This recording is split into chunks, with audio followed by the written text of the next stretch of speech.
Bihar news में स्वागत है आपका दोस्तों। मैं फिर दोस्त गनी और आप देख रहे हैं केडीबी लाइव। दोस्तों आज हो चुका है 4 नवंबर 2024। तो आज की पूरे बिहार की टॉप न्यूज लेकर आए हैं आपके लिए। वीडियो शुरू करने से पहले आपसे एक रिक्वेस्ट है कि अगर आप पहली बार इस चैनल पर आए हैं तो चैनल को सब्सक्राइब करके बेल आइकन को प्रेस कर दीजिए और साथ ही वीडियो को लाइक कर दीजिए, अपने दोस्तों के साथ शेयर भी कीजिए। तो चलिए चलते हैं आज की खबरों की ओर। आज बिहार न्यूज की शुरुआत सबसे पहले बात करेंगे कि बिहार के पंचायत जनप्रतिनिधियों के लिए यह बहुत बड़ी खबर सामने आ रही है। ताजा रिपोर्ट्स के मुताबिक बिहार में मुखिया, सरपंच, पंच समेत सभी जनप्रतिनिधियों को छठ से पहले मानदेय का भुगतान किया जाएगा। इसको लेकर के दिशा निर्देश जारी कर दिया गया है। खबर के अनुसार बिहार में इसी साल जनवरी में सरकार के द्वारा पंचायत के सभी जनप्रतिनिधियों का मानदेय बढ़ा करके दोगुना कर दिया गया था। अब इसी बढ़े हुए मानदेय के तहत ही पैसे का भुगतान किया जाएगा। मंत्री के आदेश पर छठ से पहले सीधे उनके बैंक खाते में मानदेय की राशि भेज दी जाएगी।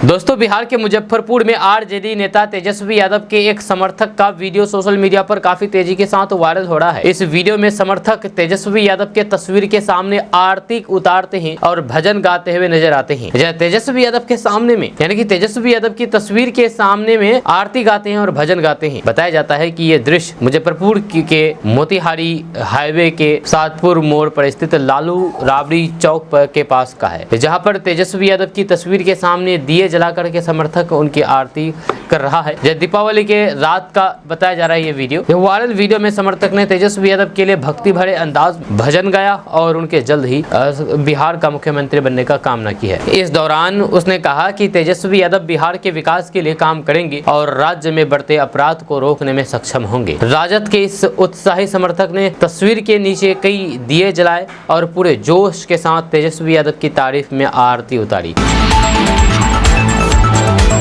बिहार में विपक्ष के पास कोई भी एजेंडा नहीं है, बिहार में कानून का राज है। ये कहना है बिहार के बीजेपी प्रदेश अध्यक्ष डॉक्टर दिलीप कुमार जायसवाल का। बिहार भाजपा प्रदेश अध्यक्ष डॉक्टर दिलीप कुमार जायसवाल ने विपक्ष की तीखी आलोचना करते हुए कहा कि वे केवल भ्रामक खबर फैलाने में लगा हुआ है। उन्होंने कहा कि बिहार को आगे बढ़ाने का विपक्ष के पास कोई एजेंडा नहीं है। जब विरोध के नाम पर सरकार का विरोध करना विपक्ष की आदत सी बन गई है। विपक्ष की भूमिका सरकार का सहयोग करने की होनी चाहिए, लेकिन विपक्ष केवल आरोप प्रत्यारोप का खेल खेलने में व्यस्त हैं। उन्होंने कहा कि बिहार में कानून का राज है, एक एक गतिविधियों पर सरकार की पैनी नजर है। बिहार में कोई भी अपराध होता है तो फिर अपराधी पकड़े जाते हैं और फिर उसकी सजा भी मिलती है। कोई भी आरोपी कानून के दायरे से भाग नहीं सकता है। किसी भी अपराधी को हमारी सरकार की तरफ से कहीं भी राजनीतिक संरक्षण नहीं दिया जाता है। लोकसभा चुनाव के बाद प्रधानमंत्री नरेंद्र मोदी का बिहार में दूसरा दौरा होगा। जी हां, आपको बता दूं कि जमुई में विशाल जनसभा को संबोधित करेंगे। आपको बता दूं कि लोकसभा चुनाव के बाद प्रधानमंत्री नरेंद्र मोदी दूसरी बार बिहार के दौरे पर आ रहे हैं। प्रधानमंत्री आगामी 15 नवंबर को जमुई में विशाल जनसभा को संबोधित करेंगे। झारखंड चुनाव को लेकर के प्रधानमंत्री नरेंद्र मोदी का बिहार दौरा अहम माना जा रहा है। जब प्रधानमंत्री बिरसा मुंडा जयंती समारोह में शामिल होकर के बिहार की धरती से झारखंड को साधने की कोशिश करेंगे। जानकारी के मुताबिक प्रधानमंत्री नरेंद्र मोदी आगामी 15 नवंबर को खैरा प्रखंड के बल्लोपुर नदी घाट स्थित मैदान में आयोजित बिरसा मुंडा की 150वीं जयंती समारोह में शामिल होंगे और फिर यहां एक विशाल जनसभा को संबोधित करेंगे। झारखंड चुनाव के बीच प्रधानमंत्री नरेंद्र मोदी का ये बिहार दौरा काफ़ी अहम माना जा रहा है। जब बिहार झारखंड की सीमा पर स्थित जमुई से वे दूसरे चरण के चुनाव से पहले वोटर्स को गोलबंद करने की कोशिश करेंगे। दोस्तों बिहार की राजनीति में काफी गर्माहट है, क्योंकि तेजस्वी यादव ने एक क्राइम बुलेटिन जारी कर दिया है और इस क्राइम बुलेटिन के जरिए बीजेपी और जेडीयू पर करारा पलटवार किया गया है। आपको बता दूं कि बिहार की राजनीति में अपराध और कानून व्यवस्था एक बार फिर से चर्चा का विषय बन गई है। नेता प्रतिपक्ष तेजस्वी यादव ने हाल ही में बिहार में बढ़ते अपराध के मुद्दे पर एक क्राइम बुलेटिन जारी किया था, जिसमें उन्होंने 110 अपराधियों की एक लिस्ट पेश की है। जी हाँ, तेजस्वी यादव का कहना है कि बिहार में अपराधियों की दिवाली है और कानून व्यवस्था का दिवाला निकल चुका है। उन्होंने अपने ट्वीट में यह भी लिखा है कि अगर किसी ने इस स्थिति को जंगल राज कहा तो फिर ये विशेष अधिकार केवल वर्तमान सरकार के संरक्षण को ही है। जब तेजस्वी यादव के इस हमले का जवाब देते हुए बीजेपी जेडीयू ने कड़ा प्रहार किया है। जेडीयू नेता और बिहार सरकार में मंत्री विजय चौधरी ने तेजस्वी यादव पर अपनी प्रतिक्रिया दी है। उन्होंने स्पष्ट कर दिया है कि बिहार की जनता जानती है कि किसने अपराधियों पर नकेल कसने के लिए काम किया। उन्होंने ये भी बताया है कि जनता समझती है कि पहले क्या होता था और अब क्या हो रहा है। इस बार फिर से बिहार की राजनीतिक लड़ाई अपराध के मुद्दे पर केंद्रित हो गई है। तेजस्वी यादव ने जहां नीतीश सरकार पर सवाल उठाए हैं, तो वहीं पर बीजेपी और जेडीयू ने लालू राज की याद दिलाकर के उन्हें घेरने की कोशिश की गई है। दोस्तों बिहार में मौसम के तेवर में बड़ा बदलाव आया है। ठंडी हवाओं का प्रभाव बढ़ने से पटना समेत 26 शहरों का अधिकतम तापमान तेजी से लुढ़का है। मौसम में बदलाव आने की वजह से दिन और फिर रात के वक्त लोगों को सिरहन का एहसास हो रहा है। इसके अलावा कुछ स्थानों पर सुबह के वक्त हल्की धुंध भी नजर आ रही है। या रविवार को बिहार के कुछ इलाकों में मध्यम स्तर का कुहासा नजर आया। मौसम विभाग ने अनुमान जताया है कि बिहार के मुंगेर, जमुई, बांका, भागलपुर, कटिहार और पूर्णिया जिले में कहीं कहीं हल्की बारिश हो सकती है। जब कुछ ग्रामीण इलाकों में सुबह के वक्त हल्की कुहासा का पूर्वानुमान मौसम विभाग ने जताया था। जब मौसम विभाग के मुताबिक कई जिले में मौसम शुष्क बना रहेगा। बताया जा रहा है कि बिहार में कुछ जगहों पर हल्की बारिश का दौर शुरू हो सकता है। मौसम विभाग के मुताबिक अगले 5 दिनों के दौरान तापमान में कोई खास परिवर्तन नहीं होगा। जब मौजूदा समय में तापमान सामान्य से 4 से 5 डिग्री ऊपर है।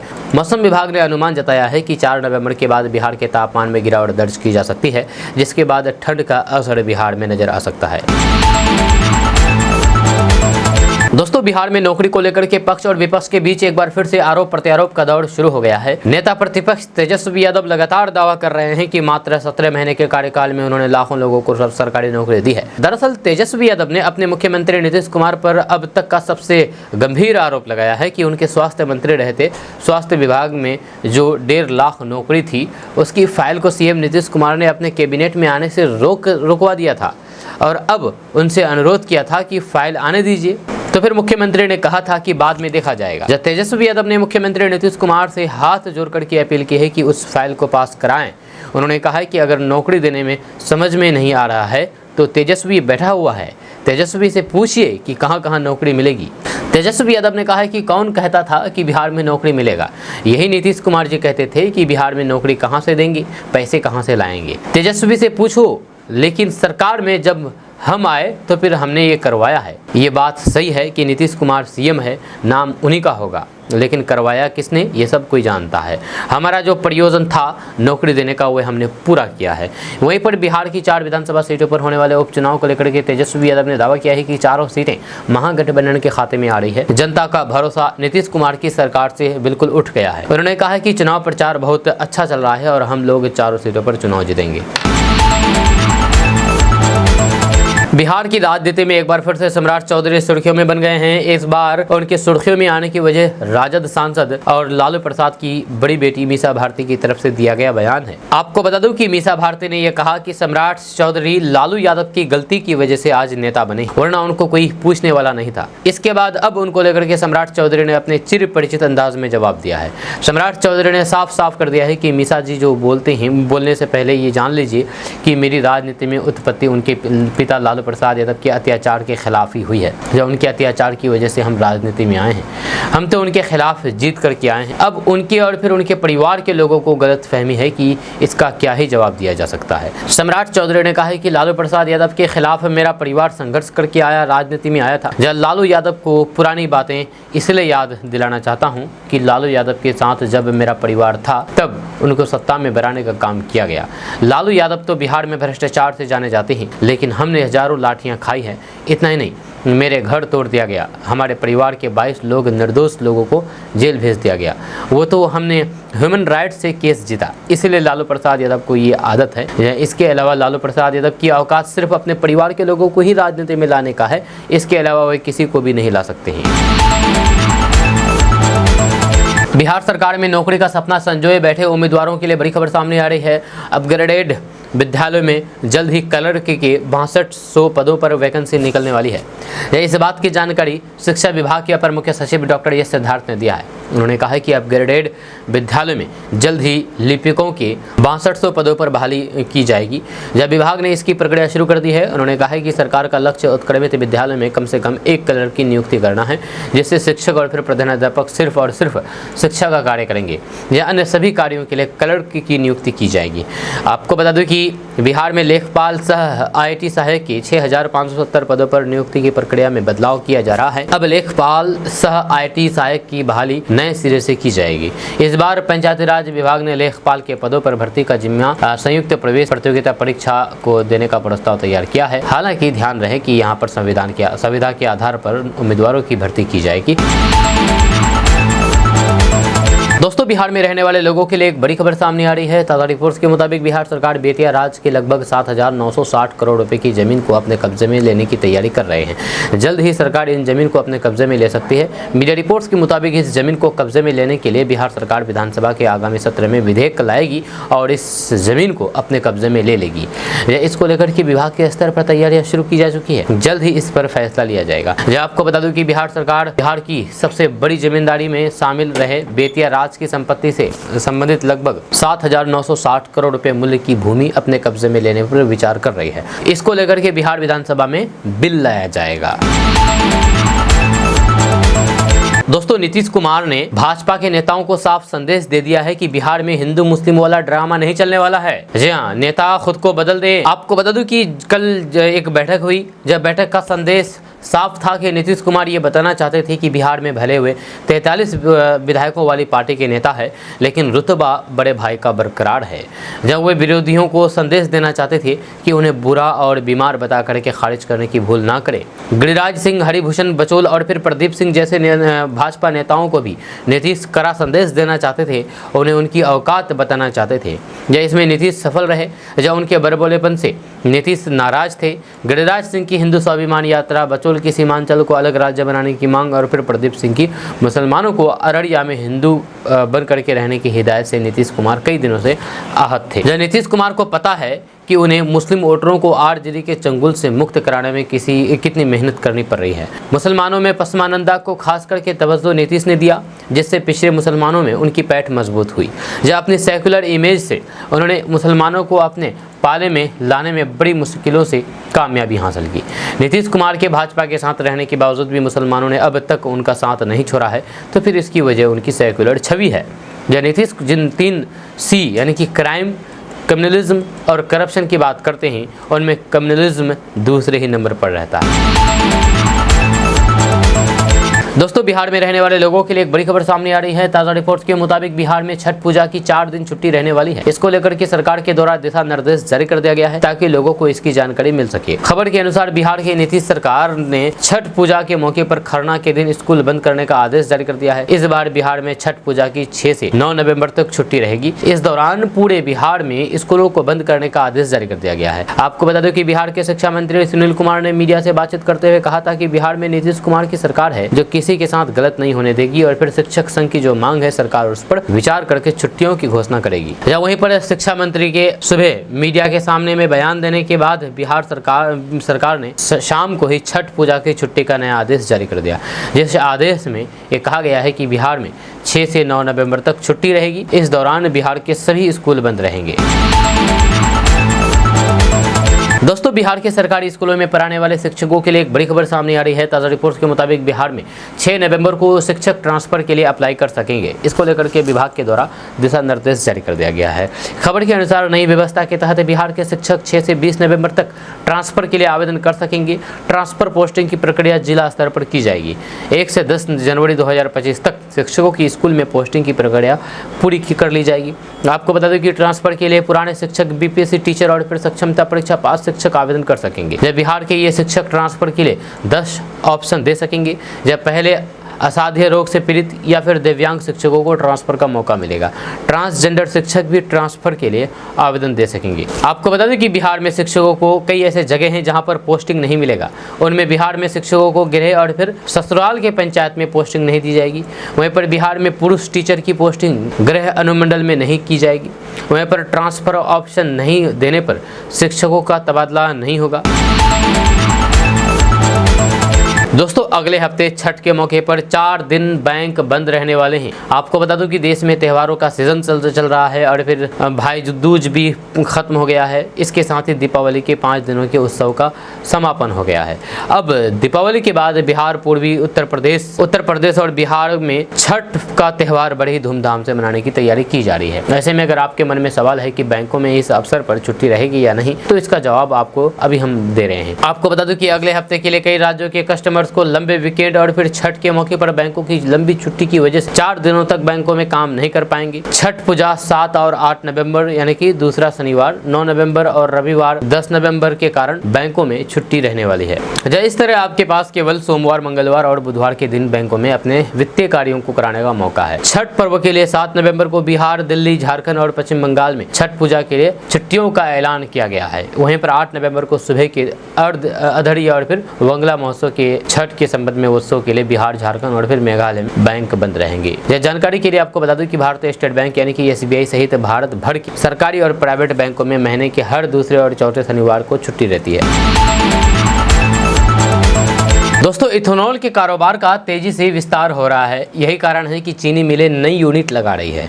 जब चावल मिलें भी इथेनॉल उत्पादन को बढ़ावा दे रही है। जब बिहार में ऐसे ही 3 प्रोजेक्ट पर कुल 1400 करोड़ रुपए का निवेश प्रस्तावित है। राज्य निवेश प्रोत्साहन परिषद की अक्टूबर में हुई 57वीं बैठक में 3 प्रस्ताव को मंजूरी मिल चुकी है। इसके अलावा बक्सर में सीमेंट फैक्ट्री लगाने के प्रस्ताव को मंजूरी दी गई है। जब गोपालगंज के कुचायकोट स्थित चीनी मिल SJPB Hathua sugar and bio refinery private limited अपनी एक और नई इकाई लगा रही है। इस पर मिल प्रबंधक ने 1152 करोड़ रुपए खर्च करने की योजना बनाई है।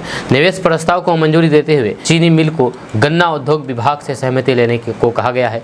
चीनी मिल की क्षमता 2500 MLD होगी। नई इकाई लगने के बाद मिल की क्षमता बढ़कर के 5000 MLD हो जाएगी। वहीं पर परिषद की बैठक में बक्सर में JK सीमेंट के प्लांट को प्रथम चरण की मंजूरी दी गई है। इसकी क्षमता 9090 MTPD होगी। दोस्तों, बिहार में 4500 कम्युनिटी हेल्थ ऑफिसर की बहाली होगी। इसके लिए बिहार स्वास्थ्य समिति ने विज्ञापन जारी कर दिया है। योग्य अभ्यर्थी से 1 नवंबर से आवेदन मांगा गया है। ये आवेदन 21 नवंबर तक भरा जा सकता है। आपको बता दूं कि ये खबर पहले भी बताई गई थी, लेकिन बहुत से लोगों को अभी भी इसके बारे में नहीं पता है, इसलिए दोबारा ये खबर दिया जा रहा है। आपको बता दूं कि सभी 4500 पदों में से अनारक्षित वर्ग के लिए 979, EWS के लिए 245, SC के लिए 1243, ST के लिए 55, EBC के लिए 1170 और पिछड़ा वर्ग के लिए 640, पिछड़ा वर्ग की महिला के लिए 168। इसमें महिलाएं आरक्षित सीटों की संख्या 731 पद है। इसके लिए योग्यता BPSC नर्सिंग रखी गई है। यह आवेदन से संबंधित जानकारी shs.bihar.gov.in पर ली जा सकती है। इसके पहले 2 बार वैकेंसी जारी हुई थी, लेकिन अलग अलग कारणों से रद्द कर दी गई थी। पहली बार मार्च में वैकेंसी जारी हुई थी, फिर 21 जुलाई तक दूसरी बार आवेदन मांगा गया था, लेकिन रद्द कर दिया गया था। लेकिन इस बार तीसरी बार आवेदन लिया जा रहा है, तो आप आवेदन करने से बिल्कुल भी ना चूकें। बिहार के मुख्यमंत्री नीतीश कुमार ने लोक आस्था के महापर्व छठ को देखते हुए 2 नवंबर को छठ घाटों का निरीक्षण किया। उन्होंने स्टीमर के जरिए नासरीगंज घाट से कंगन घाट तक के विभिन्न गंगा घाटों का जायजा लिया।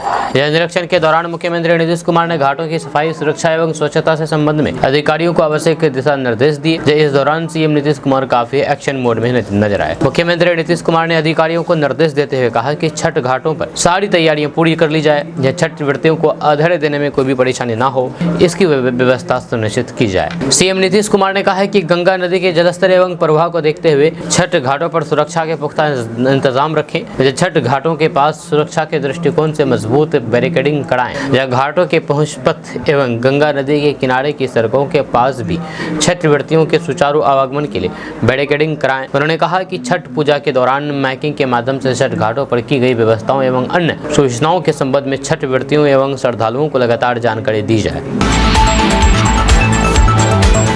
दोस्तों, अब बिहार के सरकारी स्कूलों में भी स्मार्ट मीटर लगाए जाएंगे। जी अब बिहार के सभी सरकारी स्कूलों में बिजली आपूर्ति को लेकर के स्मार्ट प्रीपेड मीटर लगाने का निर्देश दिया गया है। इस संबंध में माध्यमिक शिक्षा निदेशक ने DEO को निर्देश जारी कर दिया है। निदेशक ने कहा कि सभी प्रारंभिक, माध्यमिक और फिर उच्च माध्यमिक के विद्यालयों में बिजली के बकाया राशि के भुगतान की कार्रवाई की जा रही है। बिजली की बकाया राशि भुगतान किए जाने के बाद स्कूलों में स्मार्ट प्रीपेड मीटर लगाया जाएगा। जिले के सरकारी स्कूलों को बकाया बिजली राशि की भुगतान के लिए विभाग को आवेदन देने को कहा गया है। जिला शिक्षा पदाधिकारी संजय कुमार ने बताया है कि स्कूलों में स्मार्ट प्रीपेड मीटर की राशि का भुगतान शिक्षा विभाग की ओर से किया जाएगा। स्कूलों में बिजली की खपत के अनुसार बिजली बिल का भुगतान किया जाएगा। इसके अलावा जिन स्कूलों में सोलर पैनल लगे हैं, वहां विभाग इसी आधार पर बिजली विभाग को क्लेम करके राशि का भुगतान करेगी।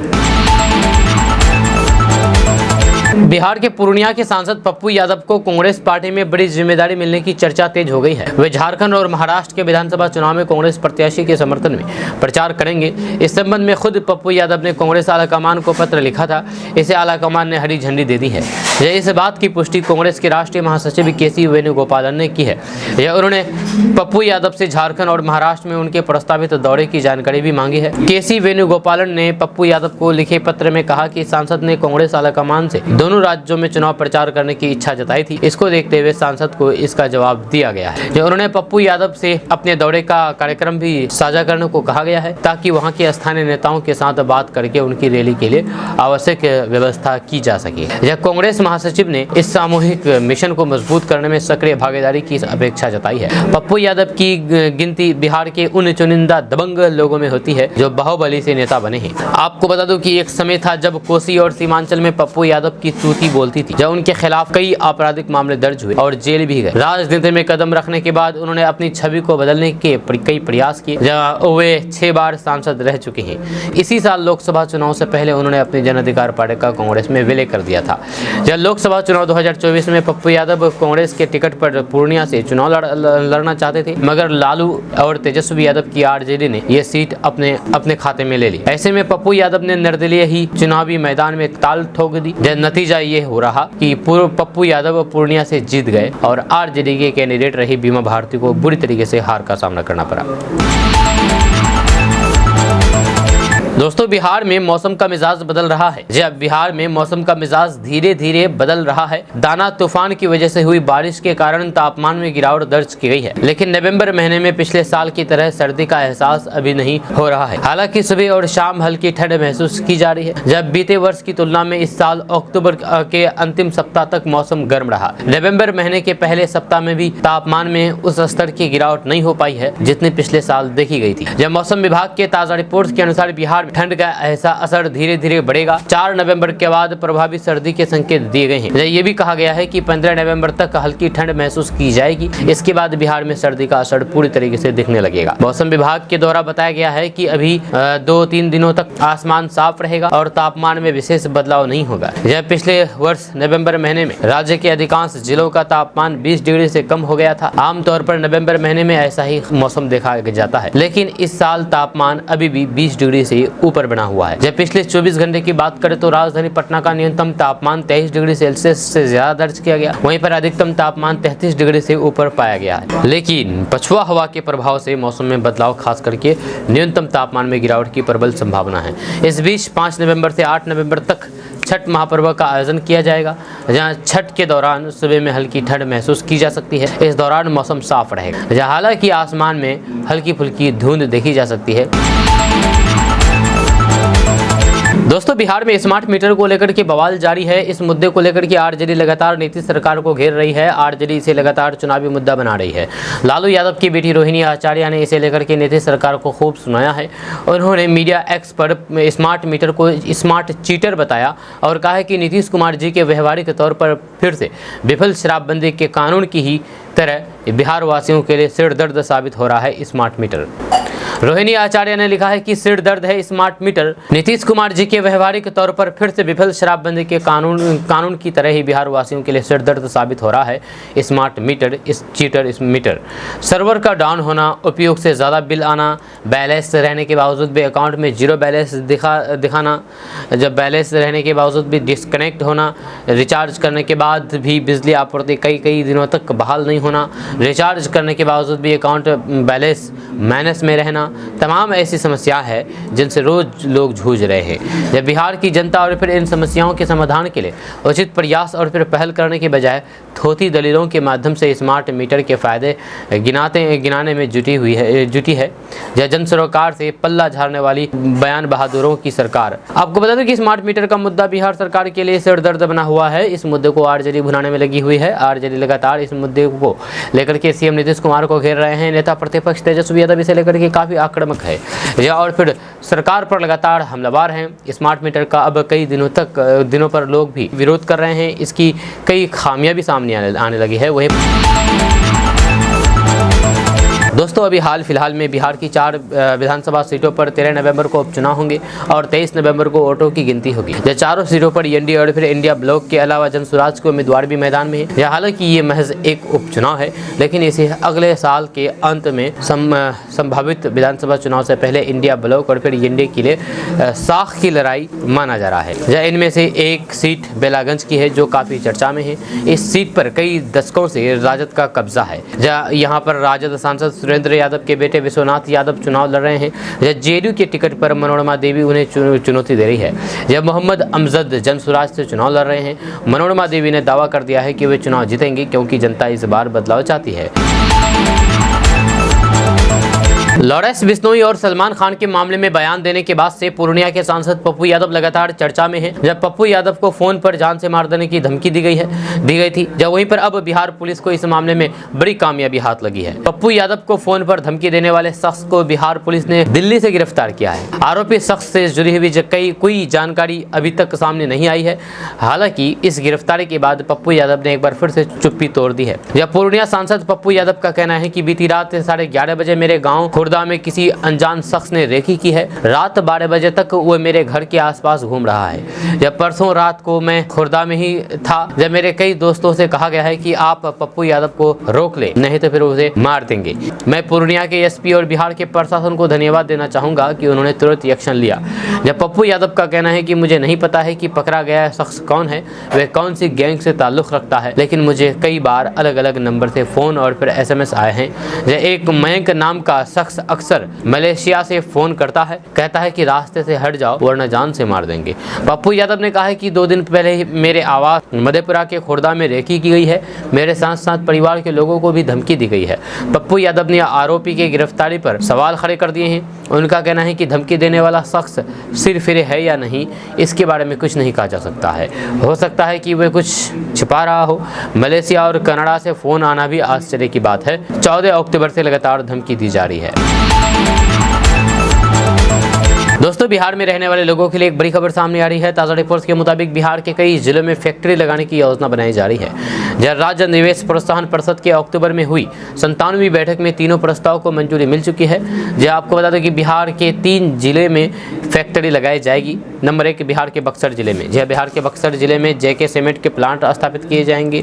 नंबर 2 बिहार के गोपालगंज जिले में। जहाँ बिहार के गोपालगंज जिले के कोचायकोट स्थित चीनी मिल SJPB Hathua sugar and bio refinery private limited अपनी एक और नई इकाई लगा रही है। यहाँ भी एक फैक्ट्री लग रही है चीनी मिल का। नंबर 3 बिहार के नालंदा। जहाँ बिहार के नालंदा के Patel agri industries private limited ने बायोफ्यूल को बढ़ावा देने के लिए 2 अतिरिक्त इकाई लगाने का निर्णय लिया है।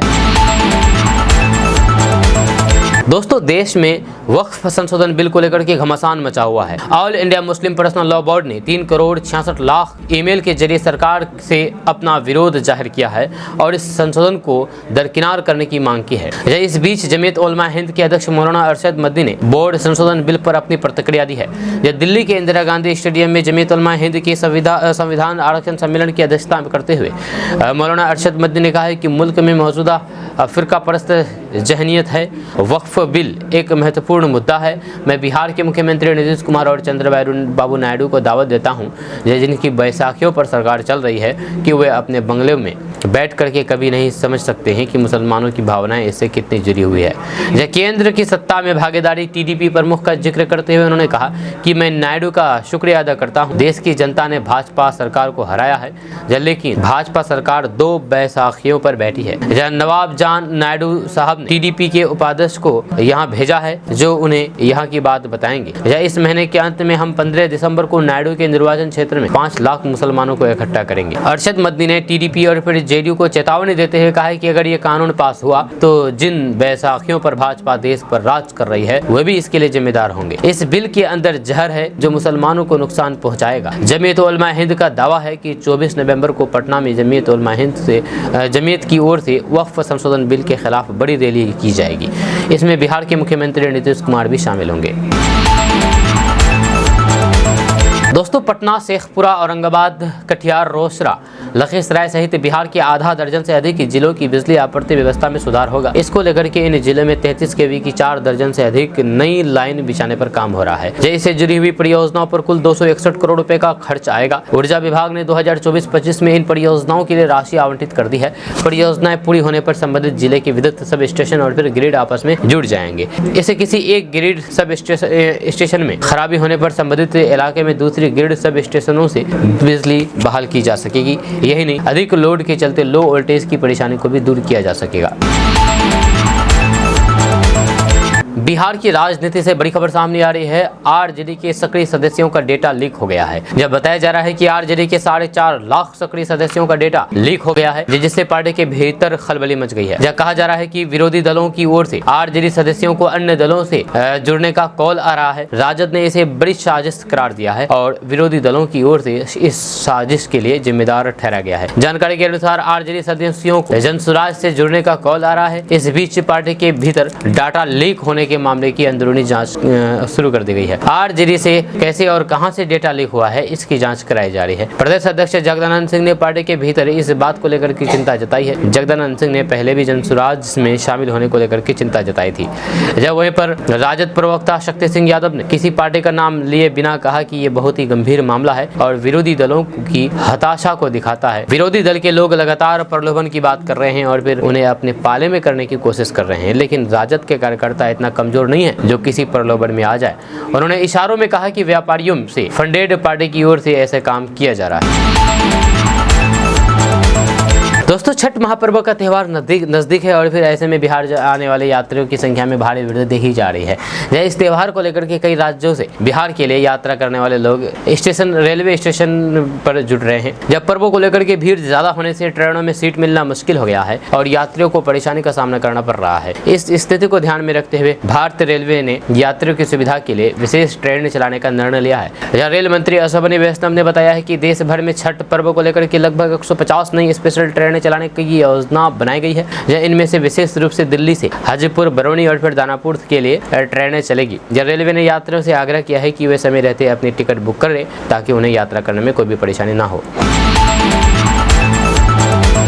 दोस्तों विकासशील इंसान पार्टी यानी कि वीआईपी के प्रमुख एवं पूर्व मंत्री मुकेश सहनी को अपनी निषाद आरक्षण संकल्प यात्रा के क्रम में बेगूसराय पहुंचे। उन्होंने कहा कि अगर लोग भाजपा के साथ जाएंगे तो फिर आने वाली नस्लें बर्बाद हो जाएगी। उन्होंने खुद को समाजवादी बताते हुए कहा कि भाजपा नफरत की राजनीति और फिर लोगों को तोड़ने का काम करती है, जबकि हम लोग समाज को जोड़ने और फिर सबको साथ लेकर के चलने का काम करते हैं। उन्होंने बेगूसराय में काली पूजा समारोह में भी हिस्सा लिया। मुकेश सहनी ने भाजपा को भारत जलाओ पार्टी बताते हुए कहा कि आज ये हिंदुओं को डराने का काम कर रहे हैं। आरएसएस के लोग कभी नहीं चाहेंगे कि गरीब, पिछड़े, दलित आगे बढ़े, वो इन्हें गुलाम बना करके रखना चाहते हैं। पत्रकारों से बातचीत में मुकेश सहनी ने कहा कि पिछले चुनाव में 4 विधायक जीते थे, इस बार 40 विधायक बनाएंगे। जब विधायक अधिक होंगे तो फिर सरकार में हिस्सेदारी ज्यादा होगी और समस्या का समाधान भी ज्यादा होगा। आपको बता दें कि शनिवार को अरवल पहुंचे केंद्रीय मंत्री गिरिराज सिंह ने भी हिंदू मुस्लिम की मुद्दे पर अपना रुख स्पष्ट कर दिया था। उन्होंने कहा था कि ये केवल हिंदू की बात करते हैं, हिंदू मुसलमान की बात नहीं करते हैं। अरवल में वे पूर्व राज्यपाल के कैलाशपति मिश्रा की पुण्यतिथि पर आयोजित कार्यक्रम में शिरकत करने पहुंचे थे। उन्होंने ये बातें कही है। दोस्तों पाकिस्तान भले ही भारत से अलग हो गया हो, लेकिन दोनों ही देशों की जड़ें आज भी एक दूसरे से जुड़ी हुई है। दोनों मुल्कों में एक जैसी संस्कृति, रिवाज और परंपराओं की झलक साफ देखने को मिलती है। इसका एक वजह यह है कि बंटवारे के समय कई लोग पाकिस्तान चले गए, लेकिन उनके अंदर का भारत कहीं न कहीं अभी भी रह गया है। जहाँ पाकिस्तान में आज भी मिनी बिहार नाम की एक जगह है, जहाँ बिहार की परंपराएं और स्वाद जिंदा है। इस जगह का एक वीडियो इन दिनों सोशल मीडिया पर तेजी के साथ वायरल हो रहा है। आपको बता दो कि पाकिस्तान के इस मिनी बिहार में अब बिहारी पसंदीदा व्यंजन बनाए जाते हैं। पाकिस्तान के कराची शहर में एक जगह है जिसे औरंगी कहा जाता है, लेकिन इसके बारे में कहा जाता है कि ये पटना या फिर दानापुर जैसा दिखता है। यहाँ का खाना, कपड़े और फिर रहन सहन बिल्कुल भी बिहार जैसा है। इस मिनी बिहार में खाने पीने में आपको बिहार की फेमस दाल कचौरी मिलती है और फिर और भी बहुत सारी ऐसी चीज़ें हैं जो कि बिहार से मिलती जुलती है। बिहार सरकार किसानों को महंगी सब्जियों की खेती करने के लिए प्रोत्साहित कर रही है। ऐसी सब्जियों की खेती से किसानों की आय को बढ़ाने के लिए बिहार सरकार सब्जी विकास योजना की शुरुआत कर रही है, जिसके तहत कुछ चुनिंदा किस्म की सब्जियों की खेती करने पर राज्य सरकार 75% तक की सब्सिडी किसानों को देगी। इसके अलावा सब्जी बीज वितरण कार्यक्रम के तहत कुल सब्जियों के बीज भी किसानों को दिए जा रहे हैं। सब्जी विकास योजना के तहत हाइब्रिड सब्जी, बिचरे, ब्रोकली, टमाटर, फूलगोभी, बंधा गोभी, बैगन, तरबूज और खरबूज की खेती पर किसानों को छूट मिलेगी। इसके अलावा सब्जी बीज वितरण, कद्दू, नेनुआ, करेला, भिंडी और मिर्च और फिर प्याज बीज वितरण का इकाई लागत पर 75% का अनुदान दिया जाएगा।